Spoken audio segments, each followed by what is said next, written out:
Good morning friends. நீங்கள் எங்கள் வீட்டில் என்னென்னு பார்த்தீங்கன்னா காலை டிஃபன் இட்லி, பொங்கல், வடை, சாம்பார், தேங்காய் சட்னி மற்றும் கார சட்னி. எப்படி இருக்குன்னு பாருங்கள் ஃப்ரெண்ட்ஸ். வாங்க ஃப்ரெண்ட்ஸ் சாப்பிட்லாம். இந்த சாம்பாரை எடுத்து இந்த இட்லி மேலே அப்படியே ஊற்ற வேண்டும். அப்படியே ஊற்றி அதை அப்படியே பிசைஞ்சு சாப்பிட வேண்டும். என் பொண்ணுக்கு தான் ஃப்ரெண்ட்ஸ் இது. வாடா சாப்பிட்றா கொஞ்சோண்டு. இன்னும் கொஞ்சம் பொங்கல் எடுத்து அதை கொஞ்சம் தேங்காய் சட்னியில் தொட்டு என் பொண்ணுக்கு கொடுக்குறேன். அருமையான காலை உணவு.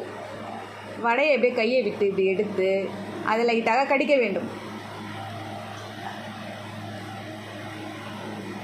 எல்லாமே காலையில் நன்றாக இருந்தது ஃப்ரெண்ட்ஸ். தேங்க்யூ.